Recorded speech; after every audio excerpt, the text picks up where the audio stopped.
नमस्कार, आप देख रहे हैं रीवा दर्शन। मैं हूं उपेंद्र द्विवेदी। आइए जानते हैं क्या है आज की प्रमुख खबरें। लंबे समय के बाद कॉलेजों में प्रारंभ हुई ऑनलाइन कक्षाएं। आयुक्त उच्च शिक्षा विभाग मध्य प्रदेश शासन के दिशा निर्देशन के बाद शुरू की गई है यह व्यवस्था। कृषि विधेयक बिल के विरोध में कांग्रेस के पूर्व विधायक सुखेंद्र सिंह बन्ना का विशाल धरना प्रदर्शन। कहा, किसान हित में नहीं है यह बिल। अंतर्राष्ट्रीय वृद्धजन दिवस पर बुजुर्गों का किया गया सम्मान। रेड क्रॉस सोसाइटी द्वारा आयोजित किया गया सम्मान समारोह। और छोटी पुल से महिला ने लगा दी छलांग। स्थानीय लोगों ने महिला की बचाई जान। इन खबरों को आगे हम विस्तार से देखते हैं।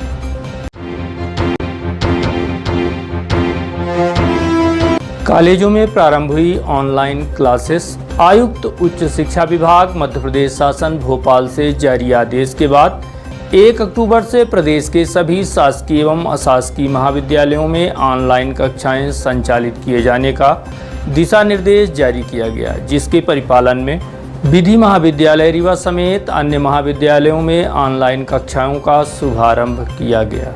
वैश्विक महामारी कोरोना संक्रमण के प्रकोप को ध्यान में रखते हुए सभी शैक्षणिक गतिविधियां पूरी तरह से प्रभावित हो रही थी, जिसे देखते हुए मध्य प्रदेश शासन आयुक्त उच्च शिक्षा विभाग द्वारा शैक्षणिक सत्र 2020-21 की स्नातक व स्नातकोत्तर पाठ्यक्रमों को 1 अक्टूबर से ऑनलाइन प्रारंभ किए जाने निर्देश जारी किया गया, ताकि छात्रों का सिलेबस पूरा किया जा सके। इस कड़ी में शासकीय विधि महाविद्यालय रीवा में भी ऑनलाइन कक्षाओं का विधिवत आरंभ किया गया।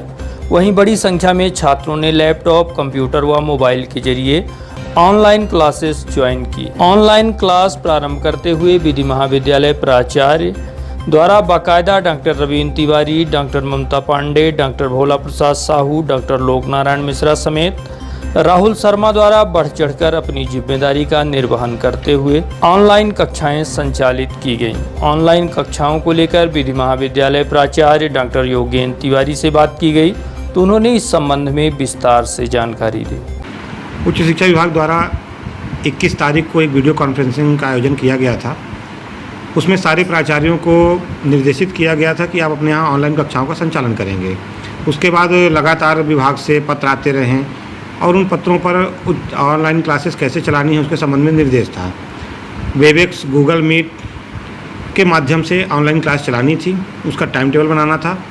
हमारे महाविद्यालय द्वारा टाइम टेबल बना करके अग्रणी महाविद्यालय को और अतिरिक्त संचालक उच्च शिक्षा विभाग को भेज दिया गया है। उनके द्वारा वही टाइम टेबल भेज दिया गया है उच्च शिक्षा विभाग को। ये जो ऑनलाइन क्लास है, इसकी सारे सब्जेक्ट की क्लास सारे टीचर टाइम टेबल बना करके उसी तरह लेंगे जैसे ऑफलाइन क्लास चलती हैं। और इसकी मॉनिटरिंग महाविद्यालय स्तर पर प्राचार्य स्वयं करेंगे, एडी स्तर पर अतिरिक्त संचालक उच्च शिक्षा करेंगे संभाग स्तर पर, और विभाग से भी हर संभाग के लिए एक ओएसडी नियुक्त किया गया है। उनके द्वारा इन सब की सतत मॉनिटरिंग की जाएगी। अभी छात्रों की संख्या संतोषजनक नहीं है। आज हमारे यहाँ ऑनलाइन क्लासेस चालू हुई, 40-50 छात्र, 30 छात्र, किसी में 20 छात्र, और ख़ासकर जो पीजी क्लासेस नए लड़के हैं, जो नया एडमिशन है, उनके फ़ोन नंबर भी नहीं हैं और नहीं जुड़ पा रहे हैं। हमारे यहाँ कहीं ना कहीं अभी आईटी से और इन सब प्लेटफॉर्म से जुड़ने में छात्रों की रुचि उतनी ज़्यादा नहीं दिख रही है। फिर भी हम प्रयास करेंगे कि इस संख्या को बढ़ाया जाए और विभाग के निर्देशों का पालन करते हुए हम ऑनलाइन क्लास को सफल बनाने की पूरी कोशिश करेंगे। हमारे यहाँ सारे टीचर आज ऑनलाइन क्लास लिए हैं, सारे सब्जेक्ट लगे हैं, लेकिन फिर भी छात्र संख्या संतोषजनक अभी नहीं दिख रही है। कोरोना काल में मुझे लगता है कि ये कोशिश है, वो सफलता तो 100% मिलना बिल्कुल भी संभव नहीं है, क्योंकि अभी भी छात्रों के पास सुविधाएं नहीं हैं और नेट में डाटा चाहिए, फ़ोन चाहिए और तमाम सुविधाएं चाहिए। नेटवर्क की प्रॉब्लम होगी। जब एक शहर में एक साथ इतने लड़के एक ही प्लेटफॉर्म पे क्लास लेना शुरू करेंगे, जैसा कि 3 प्लेटफॉर्म बनाया गया है, तो निश्चित रूप से वो डाटा भी क्रैश करेगा, साइट क्रैश करेगी और वो उतने बेहतर तरीके से नहीं हो सकेगा। लेकिन फिर भी मैं ये मानता हूँ कि ये पहल है और इस पहल को आगे बढ़ाने की कोशिश करेंगे, लेकिन सफलता प्रयास पर निर्भर करती है और हर चीज़ों को बेहतर बनाया जा सकता है, लेकिन अभी तो तुरंत इसके परिणाम अच्छे नहीं निकलने वाले हैं। भविष्य में निश्चित रूप से जब ये चालू हो जाएगा और गरीब छात्रों को इससे जोड़ने के लिए सरकार को अपने स्तर पर आर्थिक प्रयास करने होंगे, क्योंकि शैक्षणिक प्रयास मात्र से यह सफल नहीं होगा। केंद्र व राज्य सरकार द्वारा पास किए गए कृषि विधेयक बिल के विरोध में कांग्रेस नेता व पूर्व विधायक सुखेंद्र सिंह बन्ना का विशाल धरना प्रदर्शन। हाल ही में केंद्र व राज्य सरकार द्वारा कृषि विधेयक बिल को पास किया गया है, जिसे किसान विरोधी करार देते हुए मऊगंज के पूर्व विधायक सुखेंद्र सिंह बन्ना के नेतृत्व में धरना प्रदर्शन एवं आंदोलन हनुमाना जनपद पंचायत अंतर्गत किया गया। धरना प्रदर्शन में हजारों की तादाद में किसान व आम जनता मौजूद रही। धरना प्रदर्शन करने के पूर्व उत्तर प्रदेश के हाथरस में हुई घटना का विरोध करते हुए देश की उस बेटी को श्रद्धांजलि दी गई, जिसके साथ बड़ी बर्बरता के साथ दरिंदों ने दुष्कर्म कर उसकी जान ले ली। वहीं धरना के दौरान पूर्व विधायक ने आक्रोश जताते हुए केंद्र व राज्य सरकार द्वारा लाए गए किसान विरोधी बिल का विरोध किया गया और कहा कि यह बिल पूरी तरह से किसानों एवं आम जनता के लिए कतई हितकर नहीं है। हनुमाना में चल रहे धरना प्रदर्शन को देखते हुए पुलिस प्रशासन बड़ी संख्या में व्यवस्था बनाने मौजूद रहा। क्या है, धरना तो लगभग आदमी इसके लिए रखता है कि सारी चीज़ों का निदान हो, लेकिन इसमें किसान विरोधी बिल का जो मामला है, कुछ प्रदेश सरकार के खिलाफ का कुछ मामला है, जो कि राष्ट्रीय स्तर पर किसान आंदोलन कर रहे हैं और सब जगहों पर आंदोलन चल रहे हैं। उसी तरीके से हम लोगों ने भी किसान आंदोलन ये रखा है और किसानों के हित में लड़ाई लड़ने के लिए आज मेरे पूरे मऊगंज क्षेत्र से कोने कोने से लोग यहाँ पर आए हुए हैं। रीवा से भी कुछ हमारे साथी लोग आए हुए हैं, तो किसान की समस्याओं के लिए। लेकिन कुछ यहाँ पर स्थानीय मुद्दे हैं जिससे आम जनता काफ़ी परेशान है। खासकर जब से शिवराज सिंह की सरकार 15 महीने में बनी है, यहाँ पर हर विभाग के अधिकारी कर्मचारी सिर्फ लूट मचाए हुए हैं और कोरोना की दहशत फैला करके, चाहे थाना हो, चाहे तहसील हो, चाहे जनपद हो, चाहे RTO हो, चाहे हर तरीके से लूटपाट मची हो। तो आज मैंने समस्त अधिकारियों को बता रखा है कि आप लोग हिसाब में हो जाओ, या जैसा भी होगा आगे वो देखा जाएगा। अभी तो धरना अनवरत फिलहाल चालू है, उस पर निदान क्या होता है नहीं होता है तो मैं समझता हूं कि मैं उनको बताऊंगा कि या तो अपनी SP को बुलाओ या तो अपने कलेक्टर को बुलाओ, वो निदान करें, नहीं तो मैं स्वयं जनता इसका निदान कर देगी। इन सब मुद्दों को, स्थानीय मुद्दों को लेकर के हम लोग यहाँ पर आज कार्यक्रम में धरने पर बैठे हैं। जनपद में प्रताड़ित किया जा रहा है, लूट मची हुई है यहाँ के जो अधिकारियों कर्मचारियों के द्वारा। आपका RTO लगातार वहाँ पे मारपीट किया जा रहा है और ये थाने में ज़बरदस्ती फर्जी अपराध लगाए जा रहे हैं। कई मुद्दे ऐसे हैं, तहसीलों में लूटा जा रहा है, अस्पतालों में लोगों को मरीज़ देखने के लिए डॉक्टर नहीं मिले। कई इस तरीके के मुद्दे हैं जिन मुद्दों को लेकर के आज स्थानीय स्तर पर के बात आम जनता इकट्ठा है अपनी बातों को रखने के लिए और अपने निदान के लिए रखी है। उनको 3-4 दिन पहले सबको बता दिया गया है। अब उनको क्या करना है वो जाने, हमें क्या करना है हम करेंगे। चलेगा ये मैं नहीं कह सकता, पर फिलहाल तो चल ही रहा है जैसा भी अधिकारी कर्मचारी चाहेंगे। नहीं हाथरस निश्चित रूप से बेहद दुर्भाग्यपूर्ण है। नरेंद्र मोदी की सरकार जब से हिंदुस्तान में बनी है, आदित्यनाथ योगी की सरकार बनी है, वहाँ पे सीधे महिलाओं के साथ जहां बेटी बचाओ का नारा देते हैं, लेकिन आप देखो कि लगातार इससे बड़ी बड़ी घटनाएं घट रही हैं। हमारे सतना में अभी घटना घटी, आप सरेआम थाने में गोली मार दी गई। मैं आपको बताना चाहता हूँ कि हनुमाना में इसी तरीके से एक बार घटना घटी थी। मैंने 11 पुलिसकर्मियों के ऊपर 302 का अपराध दर्ज कराया था और सतना में सरेआम गोली मार दी गई। वहाँ पर जो है तो गोल मटोल कर दिया गया। ये शिवराज की सरकार, उधर आदित्यनाथ योगी की सरकार, हिंदुस्तान में नरेंद्र मोदी की सरकार आम जनता को कुचलने का काम कर रही, हर जगह हो रही। खरगोन हो, जबलपुर हो, इसका तो नाम ही मत लीजिए। किसान लगातार पहले किसान आत्महत्या कर रहे थे जब शिवराज की सरकार थी। जब हमारी सरकार आई, कमलनाथ जी ने कर्ज माफ़ी किया और जब थोड़ी सी राहत मिली तो उन्होंने दोंत फोत करके सरकार गिराया और जब सरकार गिराया फिर से किसान आत्महत्या कर रहा है। बलात्कार में मध्य प्रदेश फिर से नंबर 1 हो गया। बेरोजगारी में, युवा बेरोजगारी में मध्य प्रदेश भारत देश नंबर 1 हो गया। ये जब से सरकार, जब कमलनाथ जी की सरकार आई, धीरे धीरे घट रहा था, लेकिन अब आप देखो फिर क्या स्थिति। 1 अक्टूबर को अंतर्राष्ट्रीय वृद्धजन दिवस पर बुजुर्गों को भारतीय रेड क्रॉस सोसाइटी द्वारा सम्मानित किया गया। इस दौरान रीवा विधायक व पूर्व मंत्री राजेंद्र शुक्ल के अलावा रीवा कलेक्टर डॉक्टर इलैया टी, रेड क्रॉस सोसाइटी अध्यक्ष डॉक्टर सज्जन सिंह, डॉक्टर कमलाकर चतुर्वेदी समेत अन्य गणमान्य जन मौजूद रहे। अंतर्राष्ट्रीय वृद्धजन दिवस के अवसर पर आयोजित सम्मान समारोह के माध्यम से स्थानीय स्वागत भवन स्थित वृद्धाश्रम में सुबह 10 बजे से हेल्थ चेकअप किया गया, जिसमें आँख कान मनोविज्ञान एवं अस्थि रोग समेत मेडिसिन विभाग के चिकित्सकों द्वारा हेल्थ चेकअप किया गया। तत्पश्चात शाम में आयोजित सम्मान समारोह के दौरान वृद्धों को साल श्रीफल से सम्मानित किया गया। किसी भी प्रकार की परेशानी समाज को के लिए संकट बन सकती है। और इसलिए घर की शोभा यदि कोई है तो उस घर का बुजुर्ग है। यदि बुजुर्ग अपने घर में बाहर तख्ते में भले चलने लायक नहीं है, लेकिन यदि बैठे भी हैं, लेटे भी हैं, तो ऐसा लगता है कोई हमारा सिर के ऊपर कोई छाया अभी है। और जिस दिन लोग बुजुर्ग स्वर्ग को सिधार जाते हैं, और इसलिए जिनके घर में बुजुर्ग है वो बड़े सौभाग्यशाली हैं। इस समय मैं कभी कभी सोचता हूँ कि अपने घर में मैं ये कभी महसूस करता हूँ कि ऐसा लगता है जैसे अब सबसे बड़े बुजुर्ग हम ही हो गए हैं। हम ही है सबसे बड़े अपने घर में। लेकिन जब उस दिन को याद करते हैं तो ऐसा लगता है कि उस समय ज़्यादा हम सुरक्षित थे, ज़्यादा कॉन्फिडेंट थे और ज़्यादा दुनिया की का डर नहीं रहता था। कौन हमारा क्या बिगाड़ लेगा। ये एक बार जाके बगल में बैठ गए और 5 मिनट बात कर लिया तो ऐसा लगता था जैसे बैटरी चार्ज हो गई। ये बुजुर्ग की ताकत है, ये बुजुर्ग का आशीर्वाद है जो हमें हमेशा दिल और दिमाग में रखने की आवश्यकता है। और जहाँ तक अनुभव की बात है, कभी कभी मेरा व्यक्तिगत ये रहा है कि कभी कभी ऐसा लगता है जैसे दिशाहीनता की स्थिति आ गई और सब गड़बड़ हो गया है। जब आगे कुछ नहीं दिखाई देता और अपने घर के बुजुर्ग के पास जाके बैठ जाओ तो फिर वो चुटकी बजाते हुए उसका समाधान बता देते हैं।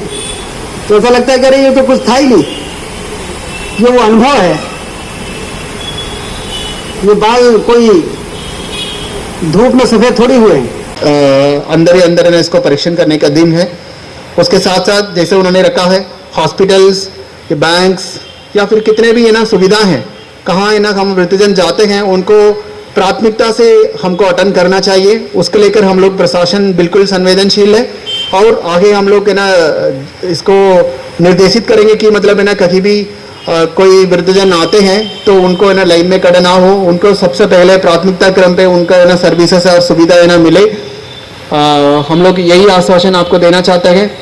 3 वृद्धाश्रम है हमारी इसमें है। हो सकता मतलब उसका भी है ना सुविधा और अच्छे से हो।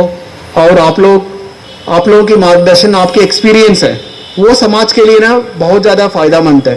ये उम्र है मतलब बिल्कुल आप ऐसा नहीं है, मतलब आप और बहुत कुछ है ना और समाज के लिए दे सकते हैं आपकी एक्सपीरियंस और मार्गदर्शन के माध्यम से। आज 1 अक्टूबर विश्व वृद्धजन दिवस के नाम से मनाया जाता है।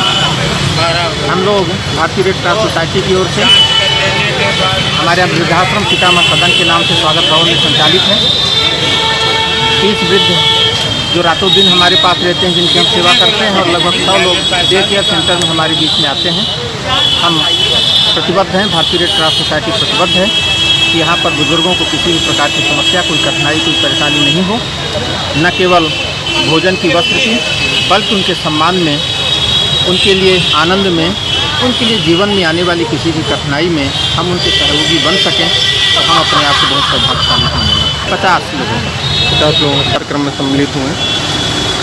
अंतर्राष्ट्रीय वृद्ध दिवस के अवसर पर यहाँ पर रेड क्रॉस सोसाइटी की ओर से जो कार्यक्रम हुआ, वृद्धजनों का सम्मान, बहुत ही अच्छी पहल और बहुत ही अच्छा कार्यक्रम रहा है।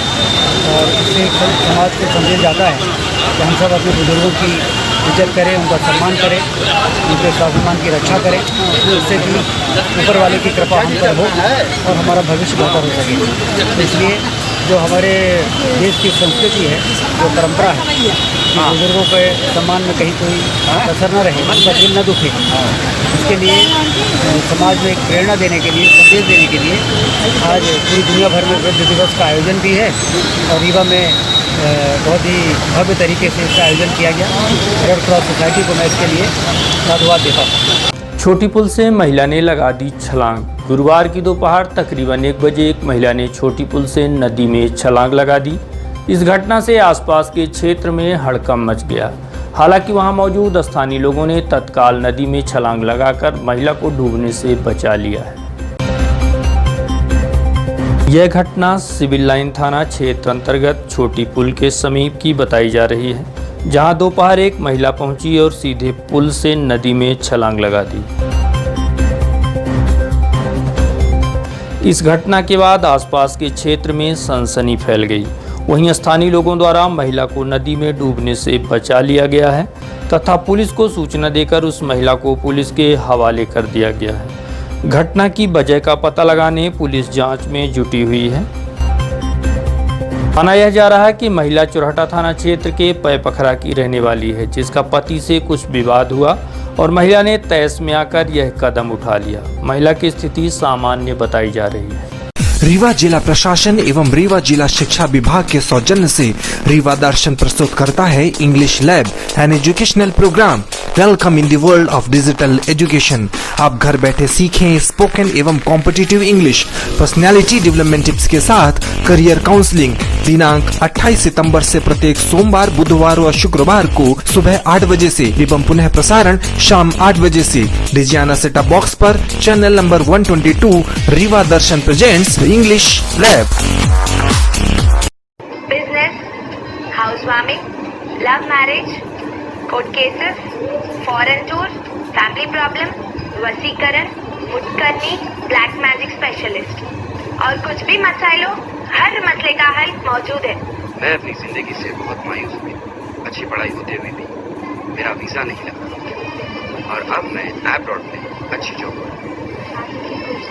सब ठीक था। उसके बाद मेरे और मेरे पति के बीच में कई झगड़े होने लगे, जिसकी वजह मुझे मालूम ना थी। ये कई दिनों तक चलता रहा। अब हम दोनों मोहब्बत की जिंदगी गुजार रहे हैं। घर बैठे सभी समस्याओं का 100% समाधान कराएं। एक बार फोन घुमाएं। बाबा सरताज खान।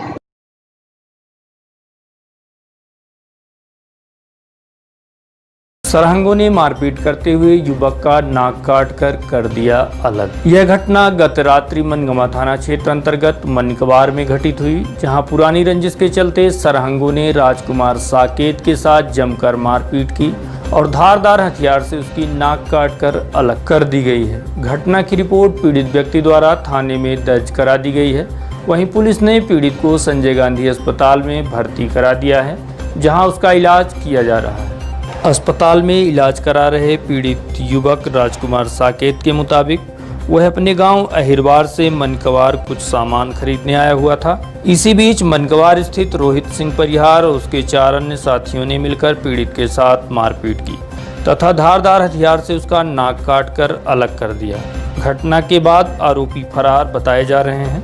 वहीं घायल को स्थानीय सामुदायिक स्वास्थ्य केंद्र ले जाया गया, जहां से उसे रीवा संजय गांधी हॉस्पिटल के लिए रेफर किया गया है।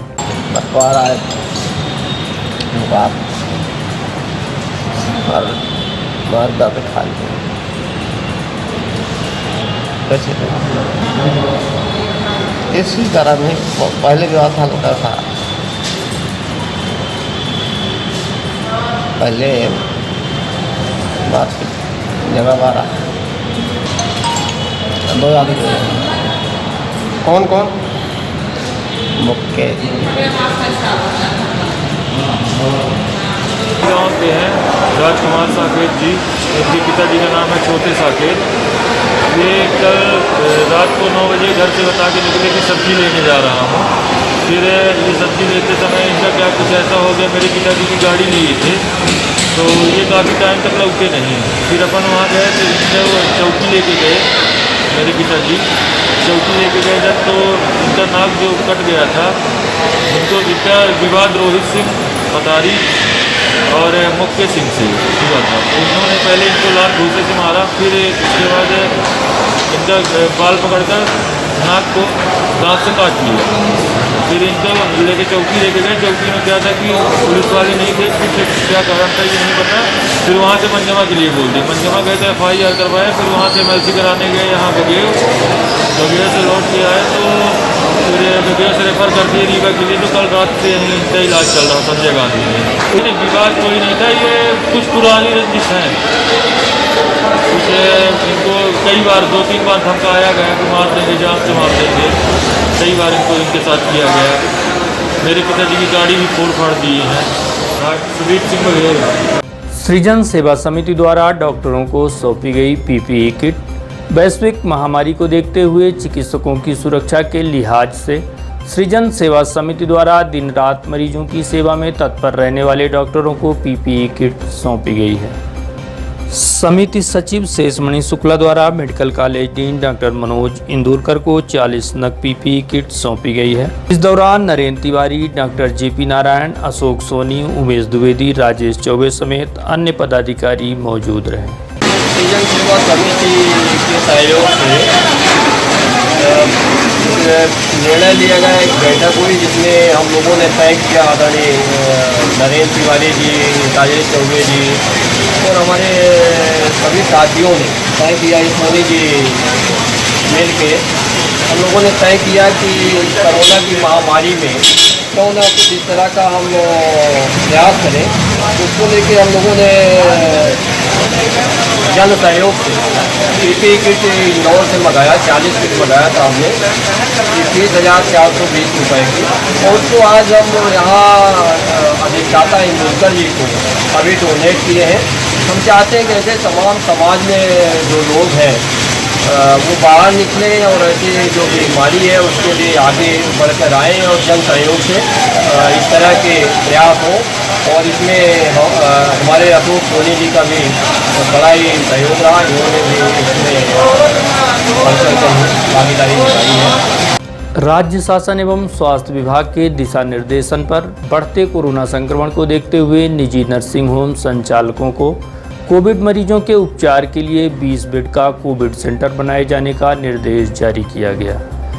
इसी के परिप्रेक्ष्य में विंध्या हॉस्पिटल द्वारा पुराने बस स्टैंड स्थित जीवन ज्योति नर्सिंग होम को बाकायदा कोविड सेंटर बनाया गया है, जहां 20 बेड के अलावा 3 बेड आईसीयू के भी बनाए गए हैं। लगातार बढ़ते कोरोना संक्रमण के मरीजों को देखते हुए निजी नर्सिंग होम संचालकों को 20 बेड कोरोना के लिए अलग से बनाए जाने का निर्देश दिया गया, जिसका पालन करते हुए सबसे पहले विंध्या हॉस्पिटल द्वारा पुराने बस स्टैंड स्थित जीवन ज्योति नर्सिंग होम को कोविड सेंटर बना दिया गया है, जहां पर 20 बेड के अलावा 3 बेड आईसीयू के भी बनाए गए। इसके अलावा सेंट्रल ऑक्सीजन सिस्टम से भी जोड़ा गया है। साथ ही प्रशिक्षित डॉक्टरों के साथ डिजिटल एक्सरे व एंटीवायरल इंजेक्शन सहित सभी जरूरी दवाएं भी उपलब्ध कराई जा रही हैं। वेंटिलेटर की भी सुविधा उपलब्ध। इसके अलावा जो सबसे बड़ी बात है वह यह है कि अलग से सेंटर होने की वजह से अन्य सामान्य मरीजों में संक्रमण बढ़ने का खतरा भी नहीं रहेगा। सोना मनपुरम लॉकर में रखो, ऑनलाइन गोल्ड लोन ऐप भी डाउनलोड करो। ऐसा हमरा भैया स्मार्ट हुआ, फोन के साथ स्मार्ट हुआ। सोना मनपुरम लॉकर में है तो कहीं किधर भी स्मार्ट बने, कहीं किधर भी स्मार्ट बने। अपना गोल्ड मनपुरम लॉकर में रखो, सब लोग ऐसा स्मार्ट बनो। Manappuram online gold loan smart है। महानगरों की तर्ज पर आपके शहर रीवा में भी आधुनिक साज सज्जा एवं स्वच्छ वातावरण के साथ खुल गया है चाय साय बार।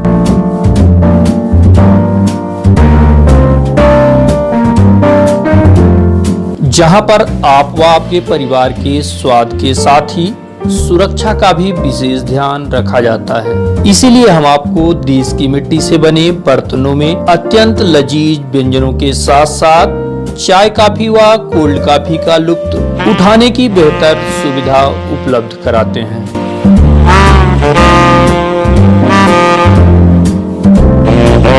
जहां पर विशेष रूप से हाइजीन का ध्यान तो रखा ही जाता है, साथ ही चाय साय बार आपके लिए पॉकेट फ्रेंडली भी है। यहाँ पर 10 रुपए से लेकर 100 रुपए तक के मेन्यू उपलब्ध हैं। चाय साय बार आपके शहर के मध्य विश्वविद्यालय रोड स्थित खुटेही में संचालित है, जहाँ पर चाय के 17 फ्लेवर के साथ ही कॉफी के भी दर्जनों फ्लेवर उपलब्ध हैं। तो आपके शहर रीवा में पहली बार चाय साय बार लेकर आया है बेहतरीन स्वाद व एहसास के साथ एक अच्छे माहौल में परिवार के साथ आनंद लेने का बेहतरीन विकल्प। तो आइए हम ये जान लेते हैं कि ये चाय साय बार कहाँ पर संचालित है। आपको बता दें कि चाय साय बार का पता है shop number 3 Tandon plaza, Canara bank के समीप, खुटेही, रीवा।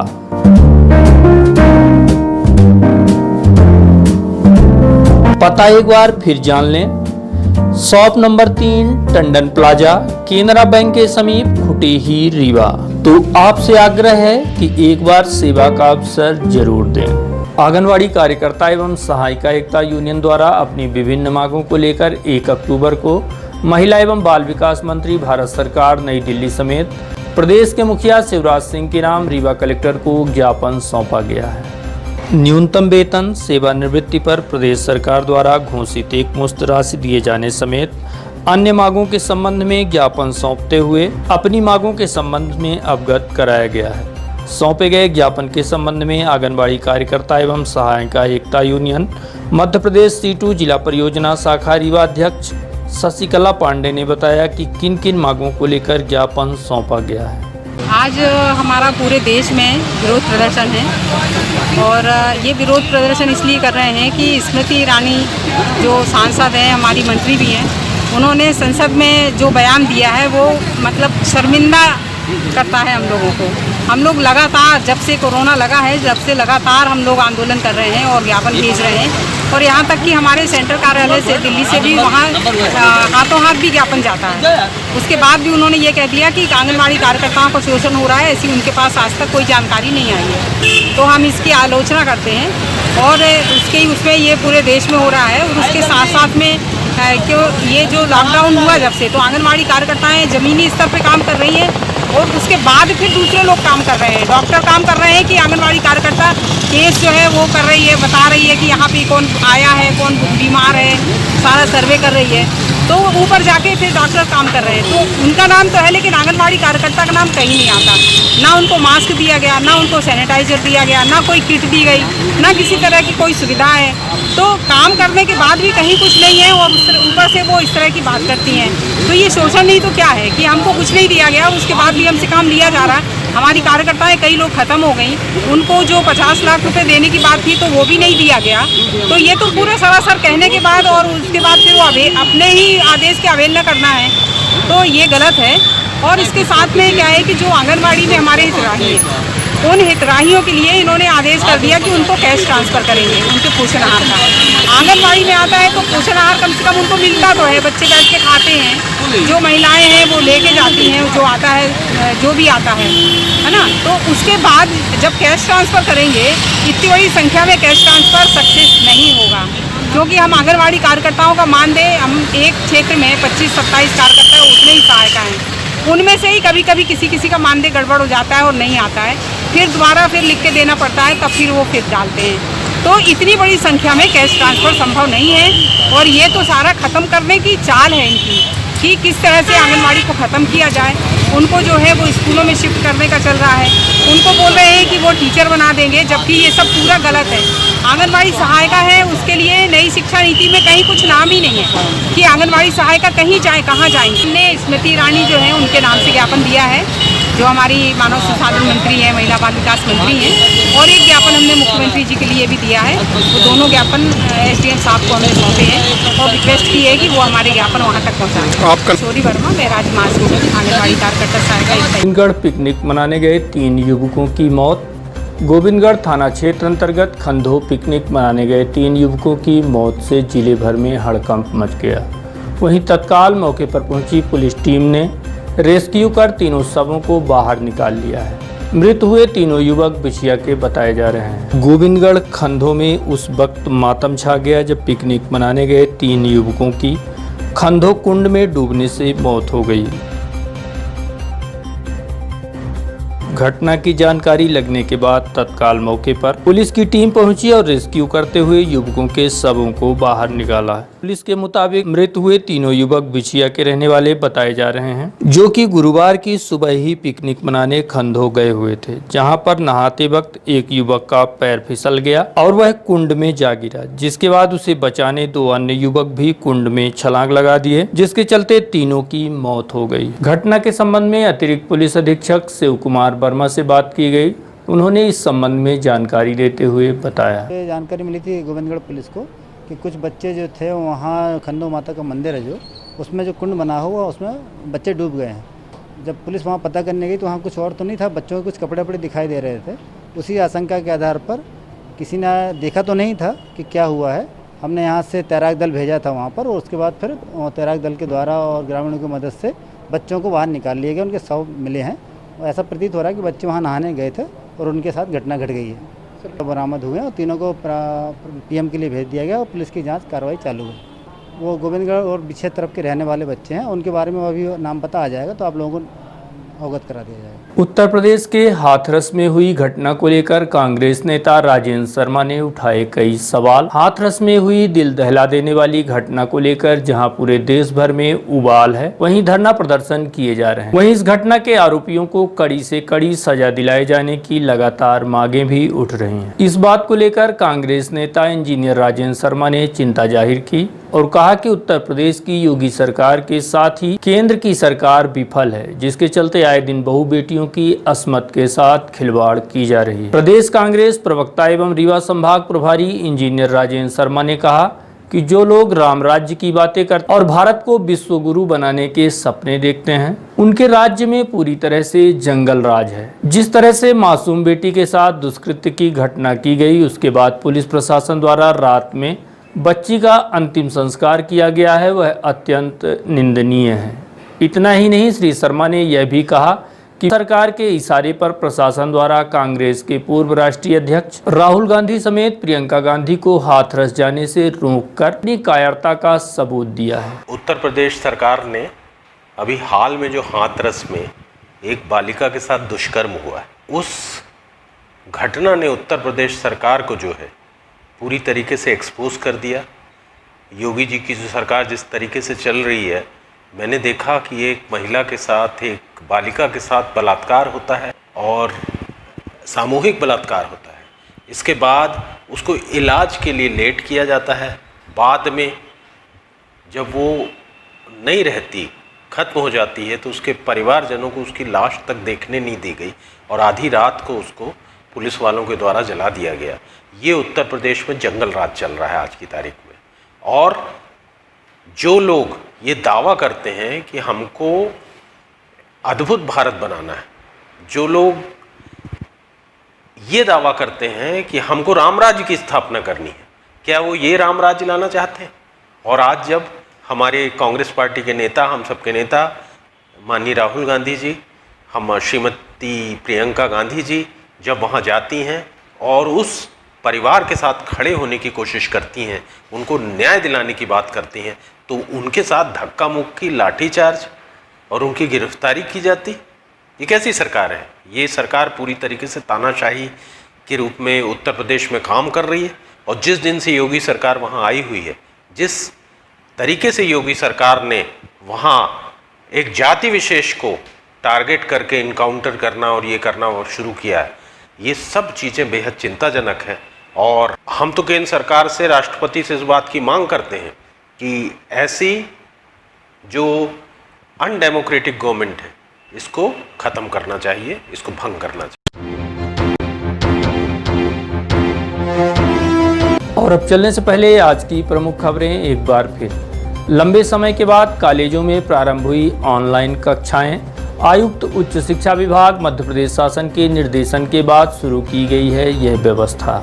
कृषि विधेयक बिल के विरोध में कांग्रेस के पूर्व विधायक सुखेंद्र सिंह बन्ना का विशाल धरना प्रदर्शन। कहा, किसान हित में नहीं है यह बिल। अंतर्राष्ट्रीय वृद्धजन दिवस पर बुजुर्गों का किया गया सम्मान। रेड क्रॉस सोसाइटी द्वारा आयोजित किया गया सम्मान समारोह। और छोटी पुल से महिला ने लगा दी छलांग, स्थानीय लोगों ने महिला की बचाई जान। तो ये थी आज की प्रमुख खबरें। देखते रहिए रीवा दर्शन, दीजिए हमें इजाजत, नमस्कार।